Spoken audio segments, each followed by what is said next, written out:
So the other day, Warner Brothers announced they picked the actor to play Batman in the new Superman Batman movie.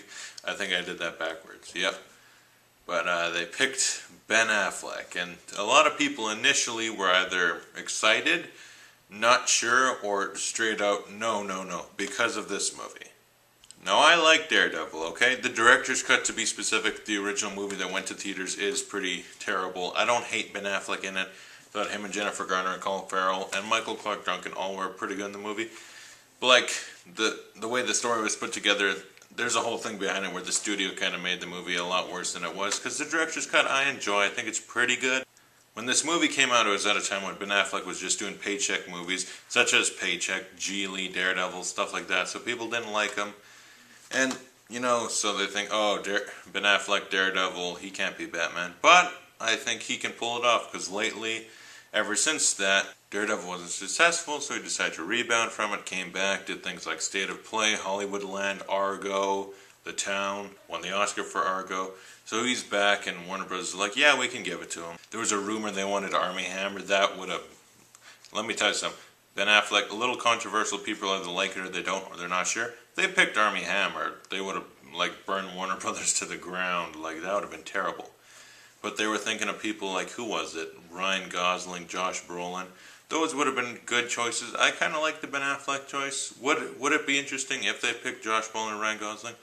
Absolutely, but this is a different thing now because Nolan isn't involved, so it's kind of Warner Brothers on their own with Zack Snyder. Like, let's get Ben Affleck. And do I think he can pull off the Bruce Wayne thing? Probably. I think he can pull off a billionaire rich guy.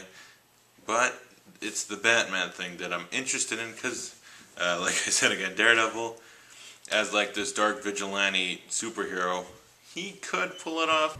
I'm not going to judge yet. He could probably pull it off. I give him the benefit of a doubt. I mean, he's really good. I mean, they offered him the chance to direct a standalone Batman movie after this, so that'll be interesting.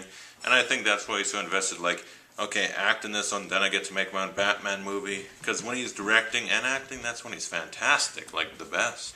I'm going to wait to, like, hold my judgment. Right now, I think, like, initially when I heard, I was actually really excited. I thought about it. I don't doubt him at all yet. I'm going to wait. When I see that first picture of him as Batman, see that first trailer, then I'll have the judgment to be like, yes, it looks like he's going to do pretty good.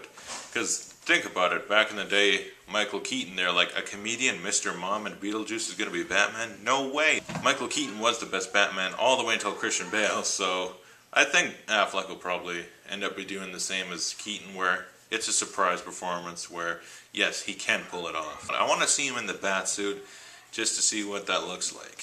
So yeah, I'm not negative about it. I am still pretty excited about this and anticipating when we get to hear more news about this movie. So yeah, comment below, tell me what you think of this news, and thanks for watching. I'll see you guys, like, after this gets up. I'm going to work on my Kick-Ass 2 review. I've seen it. I want to get that up because I have a lot to say, particularly about the fact that for some reason critics are hating on it. I looked on Rotten Tomatoes. It's like a 27 or something. I don't get that. I'll get to the review eventually.